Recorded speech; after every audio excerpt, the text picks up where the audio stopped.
9, 8, 7, 6, 5, 4, 3, 2, 1. Ladies and gentlemen, welcome to another episode of the Project Egg Show. I'm your host, Ben Gothard, and today we have the extraordinary honor to be speaking with Gideon Shalwick. Gideon, how you doing today, man? I'm good, Ben. Excited to be here. Oh, well, the pleasure's all mine.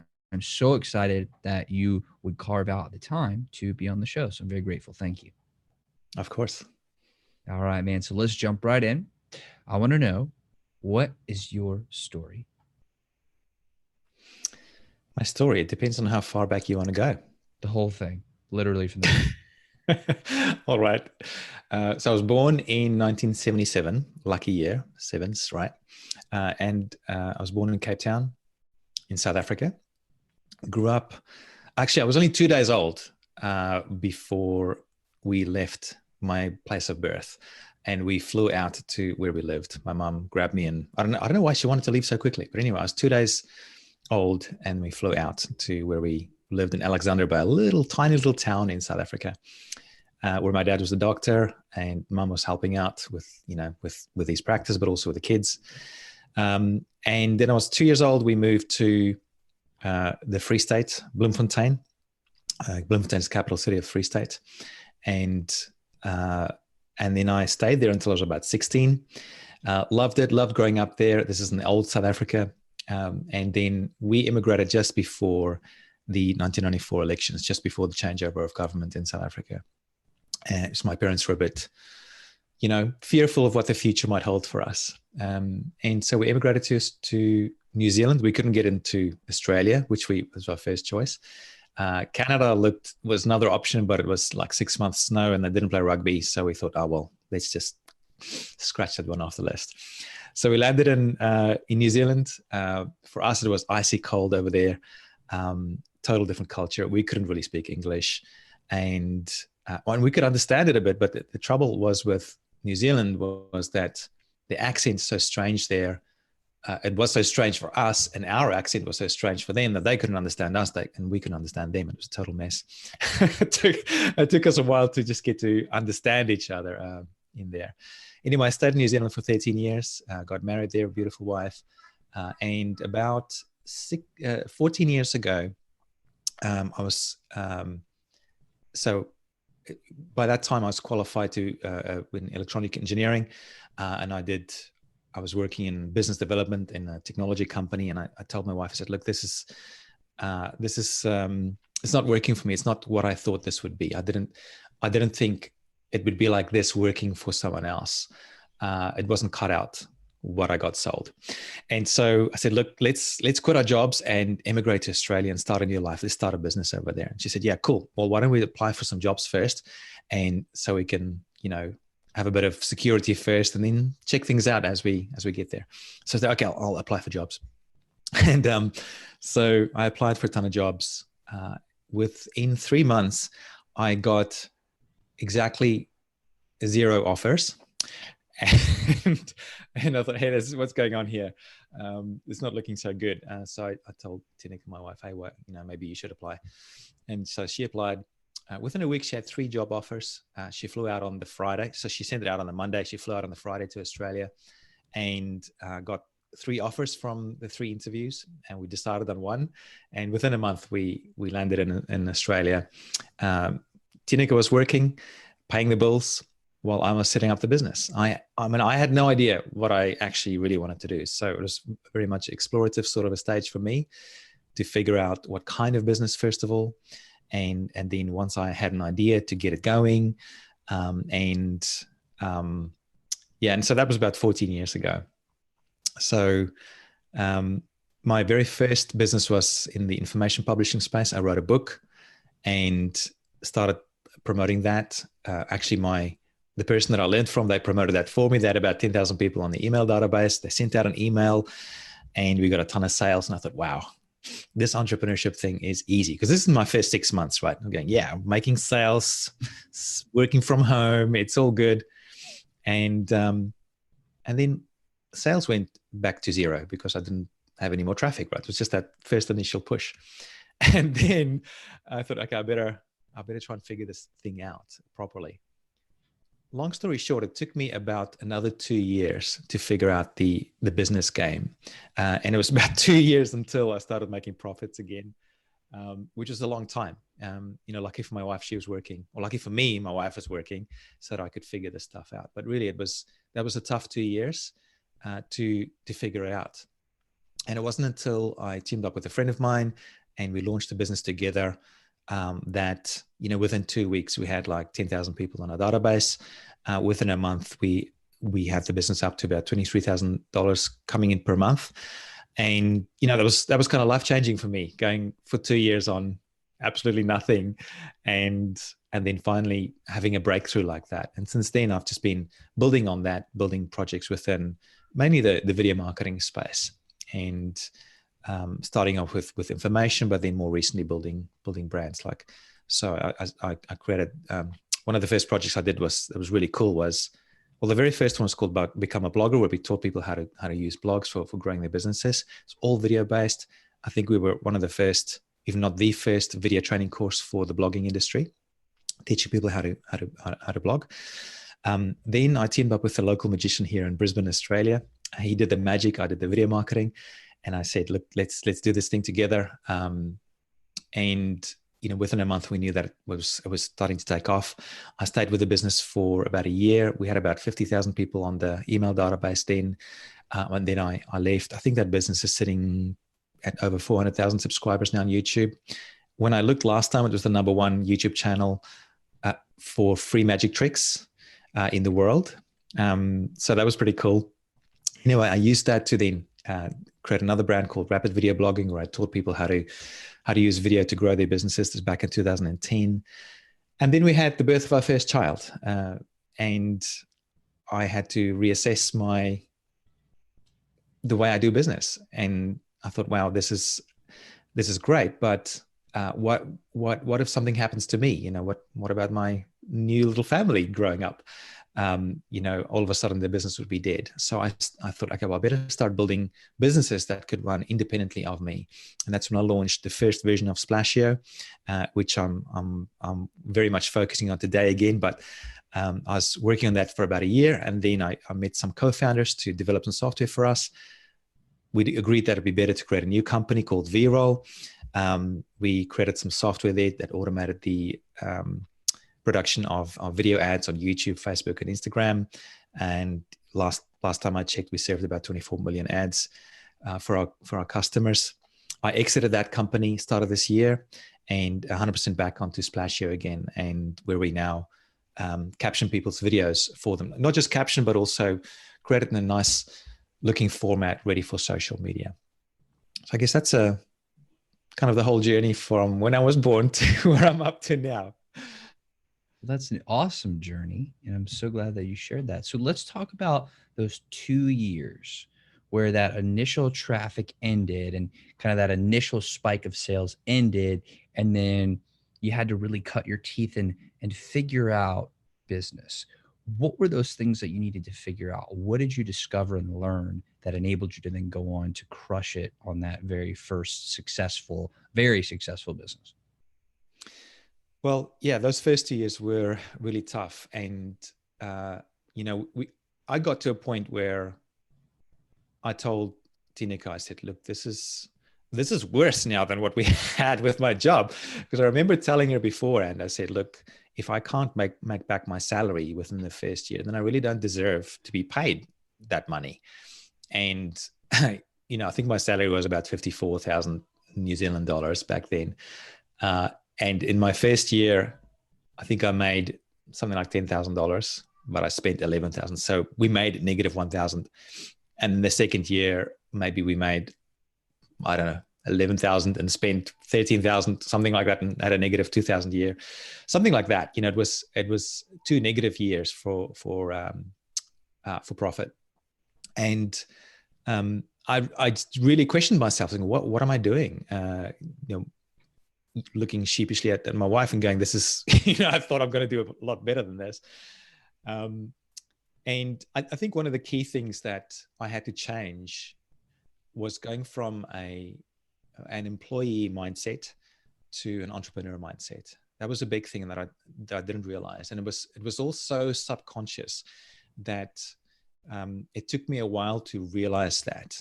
As an employee, it was, you get hired for a specific thing. You only wear one hat, really, in general, and you're sort of like a specialist. And so in my case, I was the thing that I was doing, didn't require me to go and get customers, for example.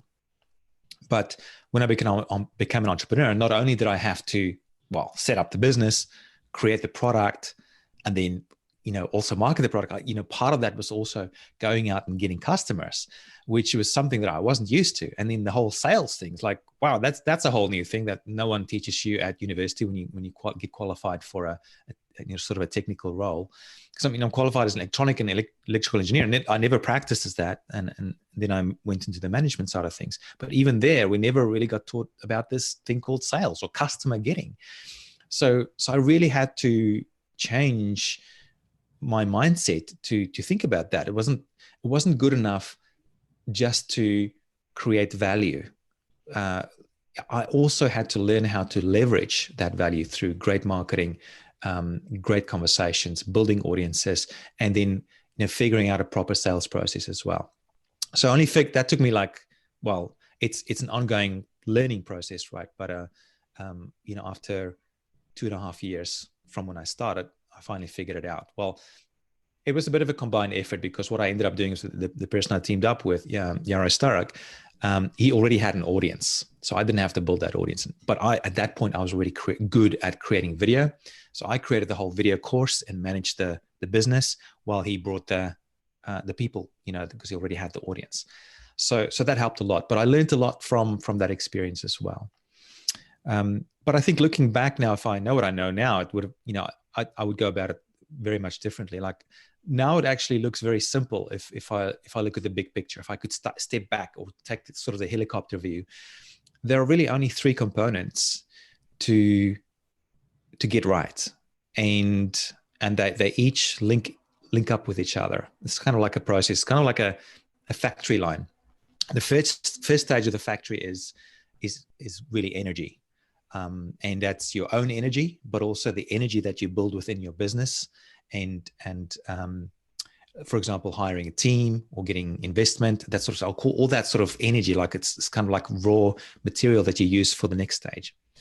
And the next stage is all about value creation, where you create value as perceived by your target audience. Because oftentimes the value that you think people want is not the same value that they want and that they want to pay money for, right? So that's really important. But anyway, you used your energy, the first stage, to create the value, which is the second stage. And the third stage is all about leveraging that value, which is really the marketing function, with the audience building, marketing, and sales sort of function. And, when you get those 3 things really well sorted out, the outcome is, well, first of all, providing a really good, valuable service to the world, making the world a better place. And then a side benefit from that, if you do that really well, is, everything else, like fulfillment in doing your work, getting paid for it, being able to use that money to reinvest back into the business, back into the energy source right at the beginning. And it becomes this sort of snowball effect of success, I suppose, because, when you get the energy source right, you get the value right and the leverage right, it creates everything else you need to be able to grow that business. I love that. How did you get hooked up with Yaro in the first place?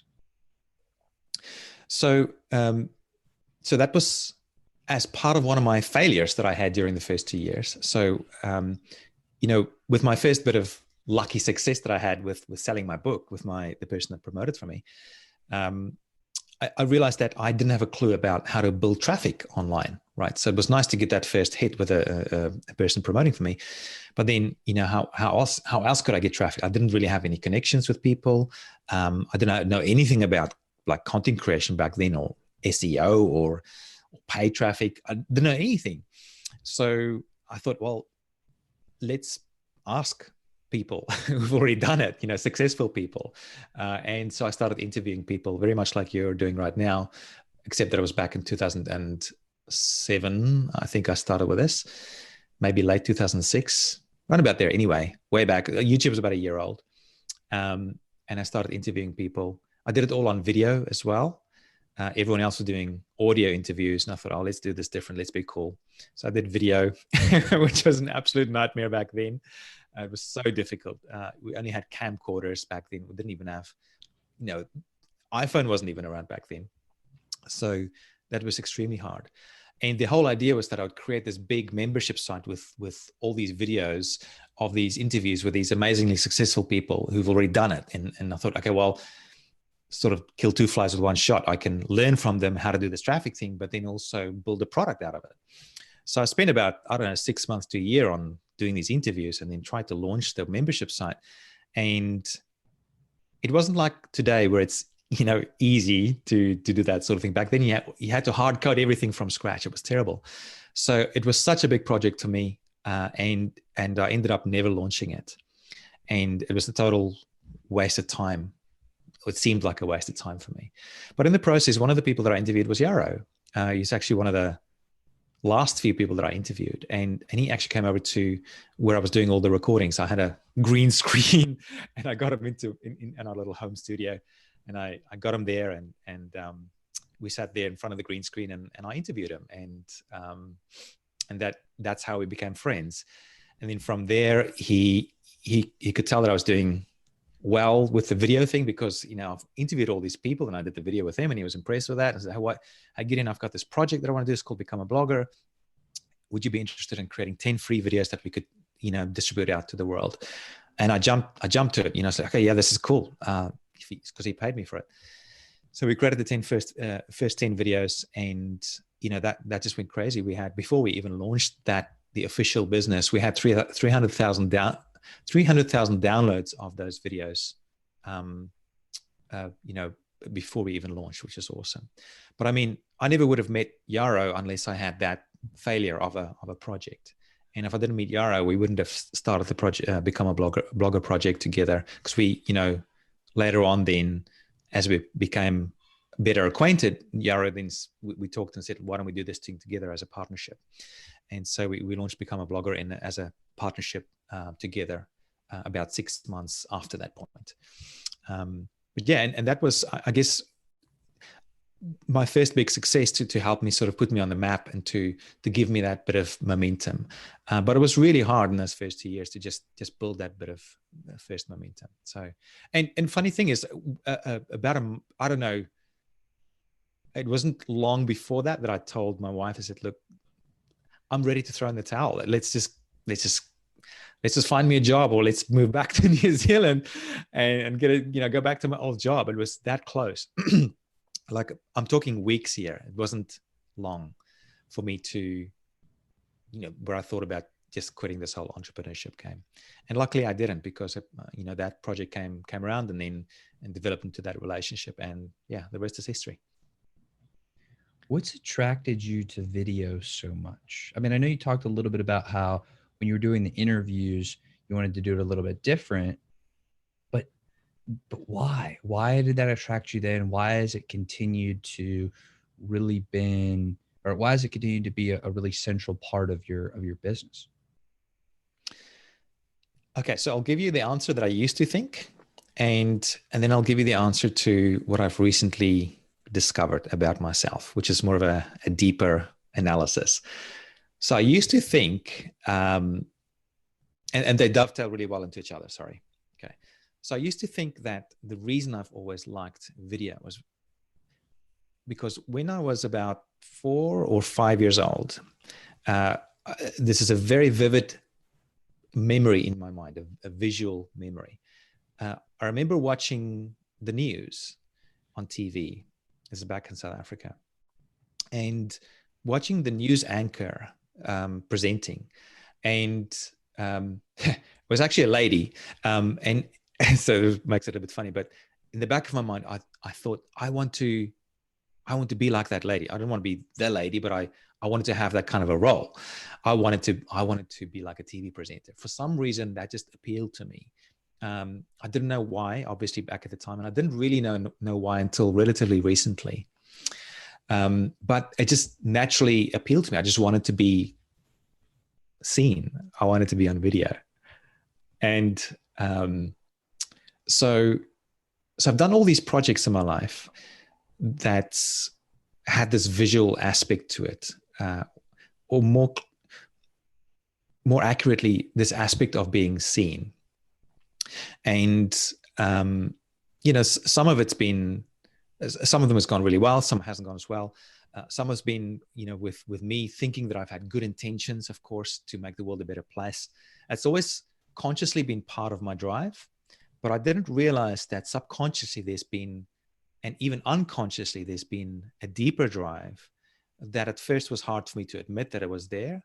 But now that I know what it is, and I'm mature enough to acknowledge it, and I also know that it's not unique to me. It's actually shared by a lot of us as entrepreneurs, and that is the drive for significance, the drive for being able to create something that other people would value, and that other people would go, wow, that's amazing.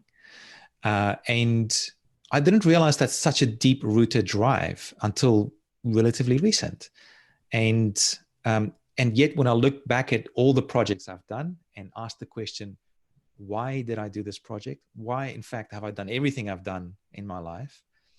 I can trace it back to, that need for significance, which is really interesting. It was a big eye opener for me to realize that, hey, I'm not actually as cool as I thought I was. I'm not as what do you call it? Philanthropic as I thought it was. It was, it was really all quite a selfish kind of well, maybe not selfish, but it was for that drive of significance. And I think once I realized that, I also realized another thing, and that is that I think it's possible to have at least two real and authentic whys or purposes. The one is, I guess, what I would call now my past why, the past purpose, underlying purpose of why I've done everything I've done. And I would say that's because of my search of significance. But what I've discovered is that when it's like happiness, when you pursue happiness, you don't seem to get it. You can never quite get it. When you pursue wealth, you never quite get it. You can never quite get enough of it either. When you pursue any of these things, you end up not getting it, which is really, really weird. You can never quite get it. And I think what I've discovered is that if you really want those things, it's not actually what you're supposed to be pursuing. The thing that you're supposed to be pursuing is contribution to others, which is at a different frequency, it's a different level. And so when you pursue contribution and meaning through creating contribution to others, all those other things like happiness, and in my case, significance, comes as a side benefit. You get it as a side benefit. It's 90 degrees to your direction of travel. I think Buckminster Fuller talks about this, where the benefits that you provide to the world and perhaps even to yourself is 90 degrees in the direction of your travel. And this is where my electrical engineering qualification comes in handy, but I often compare it to like an electrical current. When you have a current flowing in a certain direction, it automatically creates a magnetic field around it, but 90 degrees from the direction of travel, which is really interesting. It's such a nice analogy for us humans, because kind of what it's saying is that when we're traveling in a certain direction, we become magnetized in a way, and we start attracting things to us, but also repel things from us, right? So you attract all the right things and repel all the wrong things. So we just become almost literally like a current, like maybe the life current. And so when you're pursuing this thing that you're supposed to be doing, you start creating this magnetic field that's 90 degrees to your direction of travel, that starts attracting all these amazing things into your life. I also think when you're talking about significance, I actually think that need for significance, and I feel like I definitely have some of that, at least some of that. Hence why I'm always on the camera doing interviews, right? But there are a lot of other reasons why. But I also think that significance is a really good thing, because being significant to, I mean, to yourself, we're always significant to ourselves, but being of genuine significance to another person, that is something that's very special. In fact, my grandfather, who was a judge for 33 years, he started off as a social worker. He's contributed to different peer-reviewed journals, and he's taught at a bunch of universities. Just amazing person, amazing person. He always talked about Freud's the needs of a person as described by Freud, and I think a few of them are, or the ones that he mentioned were the need to work, the need to play, the need to create, and my grandfather always liked to add the need to be of significance to another person. And Right. so I've always had that as one of my core beliefs, because my grandpa said it so many times, and then I challenged it and I realized I actually agree with it. But I mean, think of somebody like Confucius. Think of somebody like Lao Tzu. Think of somebody like Socrates or Plato. If they weren't chasing significance in their work and in their being and in their message, we wouldn't have had the amazing things that they've contributed to the world. So I actually think significance is incredibly important, and I am so glad, and I don't even know how the work that you've done has affected my life, but I'm sure it has, and I'm sure a lot of it's because of that significance factor. I mean, you're right, and so I think this is maybe the uncanny way that the universe works, or that we work as human beings, as we, it seems to be inbuilt, or it seems to be at least developed from a very young age, and it seems to be set for the rest of your life. So for me, like there's a certain few events that I can trace back. Like when I was 10, my younger brother was born, and I was number 3 in the family, so he was number 4. And then all of a sudden, I went from being the cute third child and youngest child to now just like the boring kind of middle child, and not getting any attention, right? And then that need for significance really kicked in. I mean, that's when I could remember it the first time kicking in. Now that I can look back, I didn't realize it back then. But even looking back to when I was 5, like, why did I have that desire to be on screen, like or on video? Where did that come from? I was only like 5 years old. So it's interesting to think about where these things come from. Are we born with it, perhaps? And is that the way that the universe sort of builds this blueprint into all of us to be able to provide value naturally in the world? And I agree with you, like, and with Freud as well, I suppose, but with these different drives or these different needs that we have. So I think for entrepreneurs, it seems to be very much the drive for significance. That's a big one for entrepreneurs. But what I've also discovered is that it's not the same for everybody. So, for example, for my wife, for her, it is more about feeling in control of a situation and feeling in control of herself. So that's like a driver for her.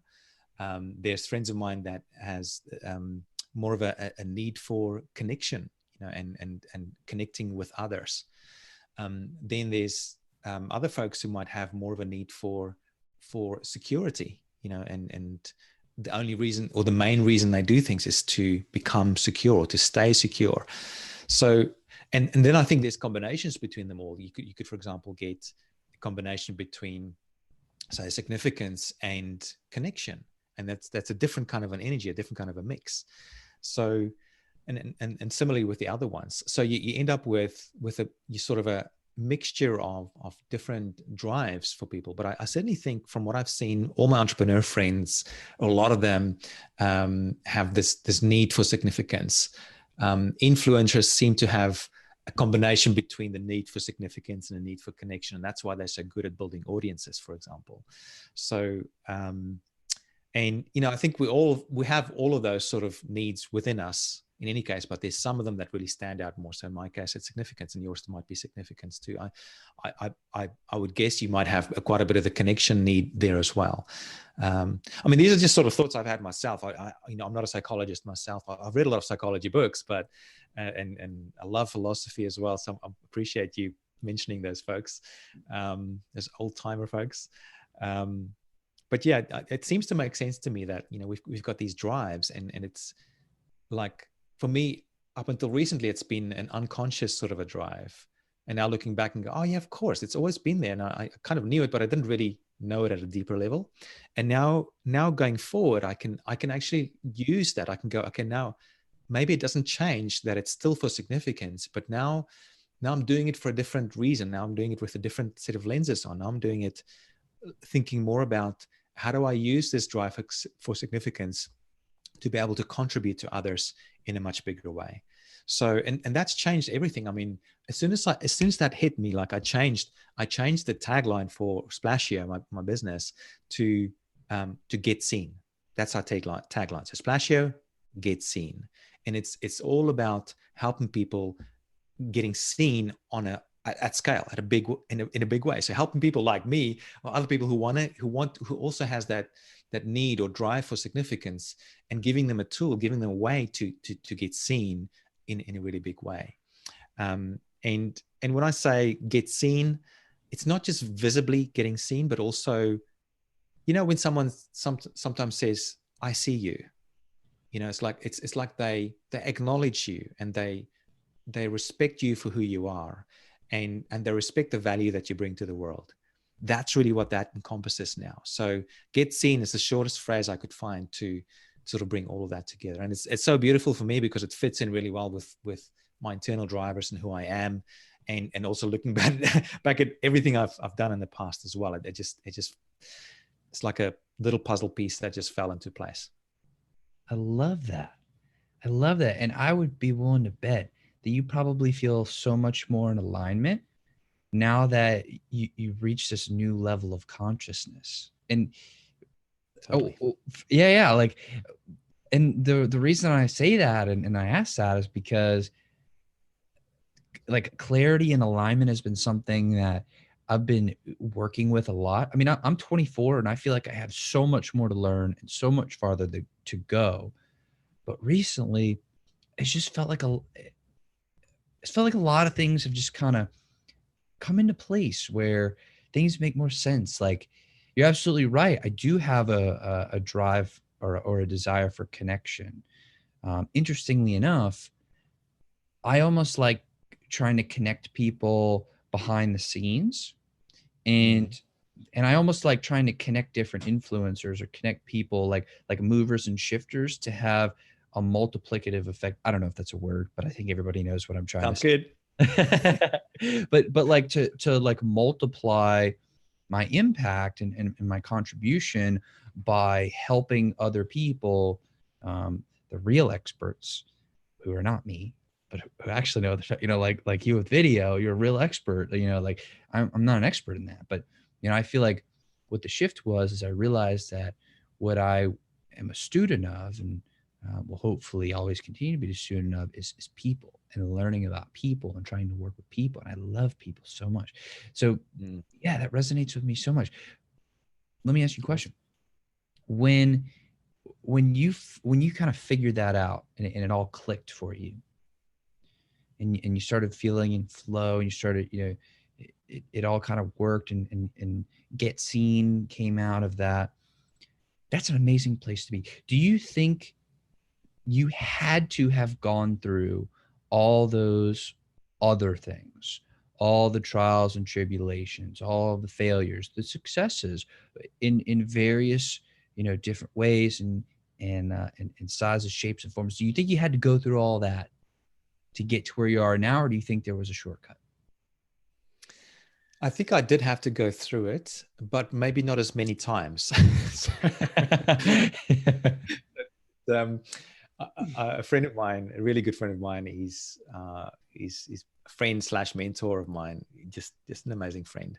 He would often talk to me about or tell me how with life, it often there's a path there for you, and oftentimes we veer off the path, and then something comes in the way that kind of pushes you back onto your path, and you go off the other way, and then boom, there's another thing, and you go, oh, okay, now I need to go this way, and you sort of zigzag along. And with each of the events that happen in your life or projects, there's a lesson to be learned, and it's like life telling you, hey, maybe you're not on the right path, you need to go this way, or now you're on the other side again. You've gone too far. You need to go that way again, like, and if I look at all the projects I've done, they've all had this common theme, but with each one I've had to learn a kind of a new lesson, or I've had to learn, or I've had to be given the same lesson over and over until I got it. So I think it took me a long time. I'm 42 years old now, and I think it took me a long time to actually get it, to realize, hey, this is why I've been doing what I've been doing. And now I would hope that my path would be more straight, in the sense now that I know that that's really what's been driving everything. And now I can use that as fuel. Now I don't have to, like, use up energy on these pursuits that sort of just takes me off path. One way I also look at it is that life is kind of like a circle, but not really. It's a special kind of circle. So when you look at the hero's journey from Joseph Campbell, for example, that's a circle, right? You start off with the ordinary world, and then you meet the mentor, and they introduce you to this new challenge, or you get this challenge, right? And then you meet the mentor, and they encourage you to go on this thing, and then you jump over, you go into the journey, and then this sort of in the whale's belly or whatever, that's where you fight all the demons and stuff, and the big ordeal, and then you win, and then you head back home, and you have all the beautiful elixir that you take home again, and you complete the circle. So it's kind of like that, but I think it's actually, that's one dimension. I think if you take that circle and flick it on its side, that's a better way of looking at it. Now it's a circle, not just a circle, but it's one of many circles in your life. And so if you're good at completing that circle, it means you graduate onto the next level, and then you can do another circle, a full circle. And then if you complete that one successfully and you learn the lessons you need to learn, you move on to the next circle. So with each revolution, you become better, you learn better things, you learn, well, you transform with each new circle, and who knows where it leads to exactly. But I think what can also happen sometimes is we could be on our journey and then get to the big thing that we need to learn, and then we pull out and we don't learn the lesson we're supposed to learn. And then we either jump back onto the beginning of that same journey, or we go and create a whole new circle, and then we end up creating all these projects, all these things, and never really showing any progress. We always stay on that base level until we go full circle, and until we have that. In Joseph Campbell's language, he uses the word ordeal, right? You have the ordeal where you fight the dragon and you actually win the dragon. But what's interesting about his literature is that the transformation doesn't actually happen at the ordeal. That's just like, it's like you conquering your fear or whatever. That's where you sort of you convince yourself that you can go through this and actually go through it. But once you get beyond that, it's almost like, it's like you fight the dragon, and you it's like for the purpose of the reward, which is, let's say, the princess, right? And you kill the dragon, and you've got the princess with you on your horseback, and you're riding home, like you're happy, yes, you won. And then on your way home, on your journey home, you forgot about one thing, and it's the tail of the dragon. And as the dragon fell, because you killed it, its tail starts whiplashing all the way around, and you're running nicely on your horse on the way back, and you don't see this tail coming because you haven't had the transformation yet, and hits you straight on your back of your head, and it actually kills you. It kills you metaphorically, and it's not until you have that death, metaphorically speaking, and then the resurrection, as he talks about it in his literature, that transformation truly occurs. And that's also something that I less recently figured out, but you must have, there must be some kind of a death and a resurrection before you have the transformation. And that's where the real lessons kick in. And that's what allows you to graduate to the next level. So once you're through with that, it's just, that's when you truly get the elixir given to you, where you go, okay, now I get it. Like I had to die to my old self first. I had to die to whoever I was previously to be able to now get it, and then to be able to carry that that information or that elixir or whatever it is onto your own life, but also onto others' lives. So that was also very interesting to realize that. Well, that's profound. And I think I would highly, highly encourage everybody to really go back and listen to that part a couple times, because there's so much wisdom. There's so much wisdom in what you just said. It's Gideon, that blows my mind. Like, I've never heard that before. And I am so going to ponder that for like a very long time, because there's so much wisdom there. I'm not even sure I fully grasped all of it. I'm almost positive that I haven't. That was awesome. So that leads me into the next question, though, of if we're making those rotations or revolutions rather, and we're like, graduating to the next circle, if you will, we're going up and up. What are we aiming for? What are we aiming for at the end of the day? Oh, well, that's a good question. And I've gone full circle on that. The way that I became an entrepreneur. Okay, now let's go back even further. Growing up in South Africa was extremely competitive. The school we went to was always about success and competition and da da da. You've got to earn your place. You got to get qualified. You got to be the best. And consequently, like everything I did, I would become the best in or near best. Like I remember doing athletics and starting off pretty mediocre, and then getting a good coach, and then ultimately becoming the best in the country. And every race I would run, I would break a record. And it was that drive to be significant, right? But also that competitiveness that was drilled into us. And we'd always be setting goals, like looking ahead, setting a goal and moving towards that goal. And what I found is that, well, at least for me, whenever I've lived that way, whenever I've set these goals, sometimes, people call it like in Good to Great. I think Jim Collins calls it a big, hairy, audacious goal. So whenever I've done that in my life, and I can only speak from personal experience, so I can't speak for everyone else, but whenever I've set big, hairy, audacious goals, most often there would be two things that would be troublesome. One would be that the journey towards that goal would be, in most cases, pretty hard work. It wouldn't be, it'd be some times of fun and getting into flow and this sort of thing. But in general, it'd be hard yakka, as we say here in Australia, tough work. And then I'd get to the goal, I'd achieve it. And then there would be a sense of euphoria and jubilation and joy, whatever, but only for a very short time, like a day, maybe a week at the longest, maybe a month at the longest, where there's a big celebration. And then there's a big drop in happiness. And you go, wow, what's going on here? I've done everything everyone else told me that I'm supposed to be doing. Like, I've set these goals and I've worked hard towards doing them, and I actually reached them. Why am I not happy? What is wrong here? And often people talk about, it's not about the goal, it's about the journey. But I'm not even sure if that's even always that helpful. So what I've realized now is that if we're talking about happiness here, what seems to work better for me is when I'm pursuing something that gives me meaning. So when I pursue something that's meaningful, the side benefits are often fulfillment and happiness. And I think if you can find that thing that's meaningful to you,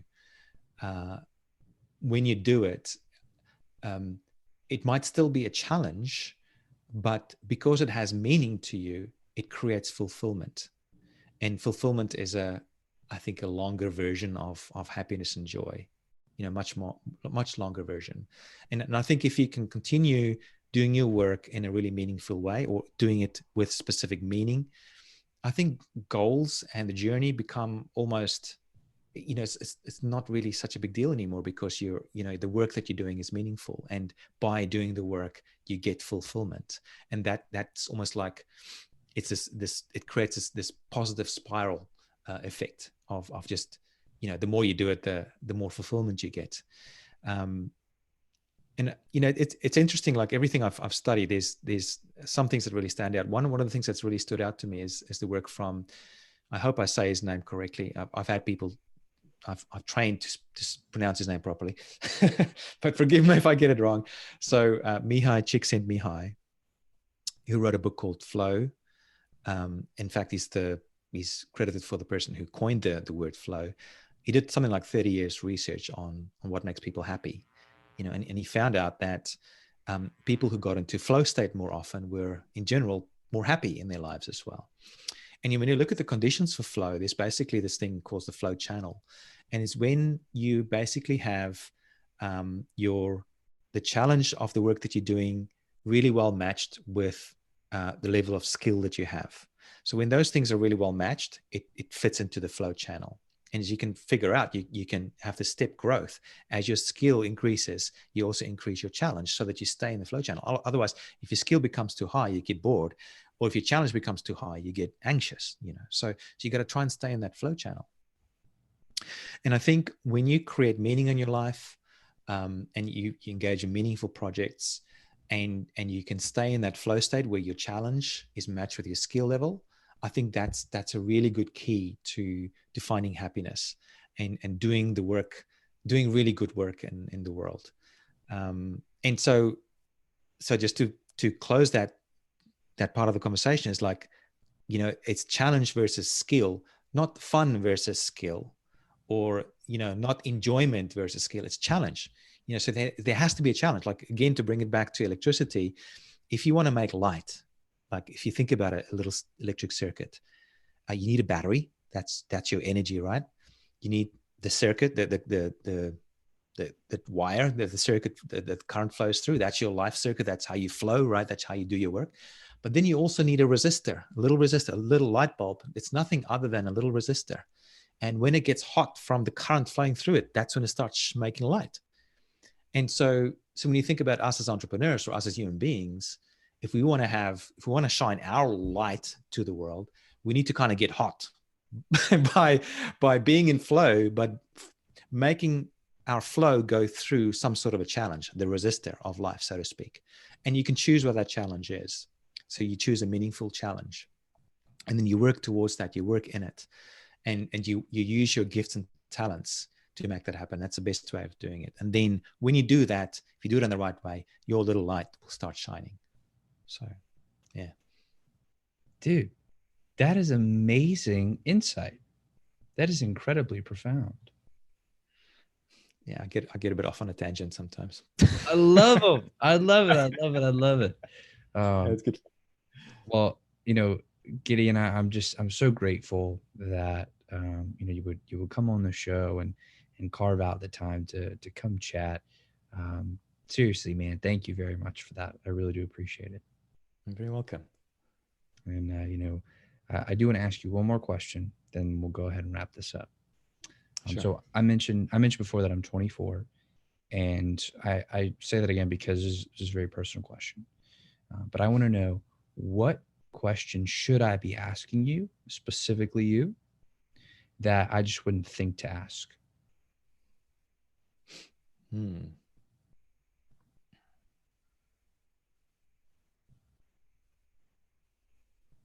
Let me think. It's a tough one. You should have asked me before that. But I should have known from your previous interviews that this is the question that you ask. A question that you should be asking me that. Just say it again. So what question should I be asking you that I just wouldn't think to ask? Okay.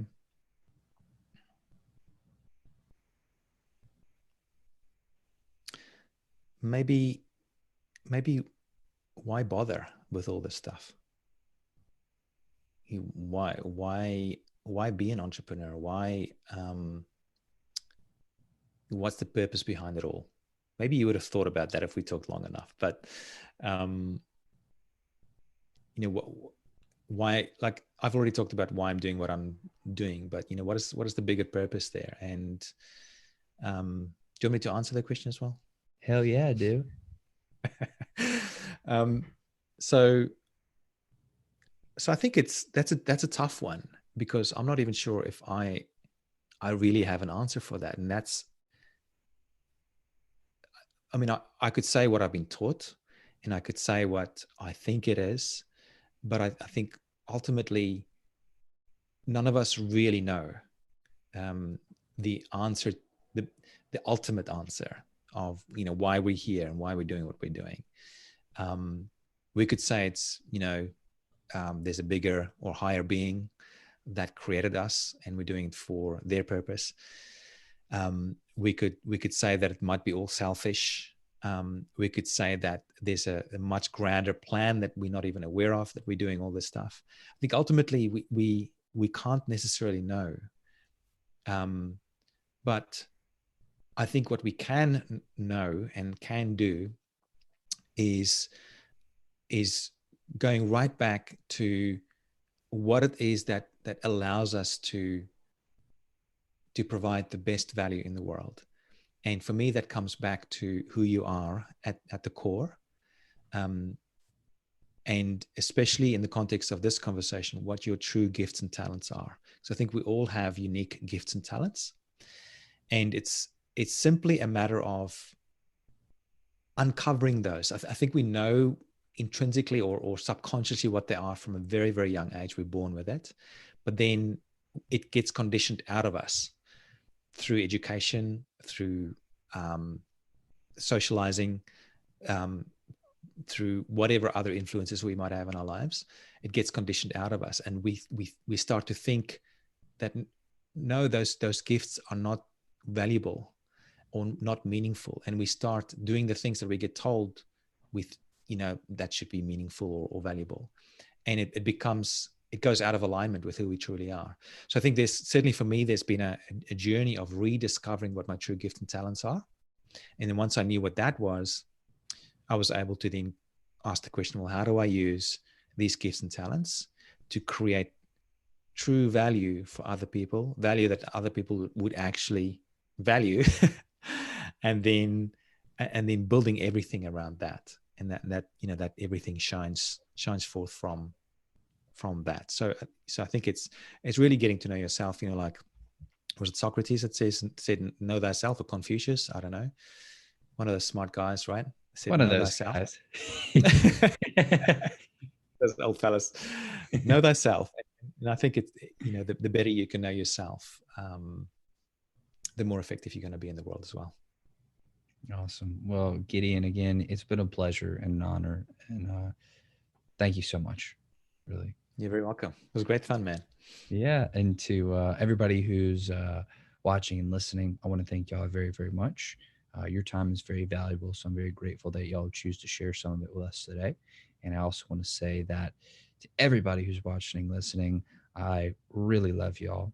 Every single one of you. I'm so grateful for you. I'm so grateful for your support. Thank you for being a part of this show. I love you with every fiber of my being, and I really mean that. So thank you. And I will see y'all on the next episode. Take care now.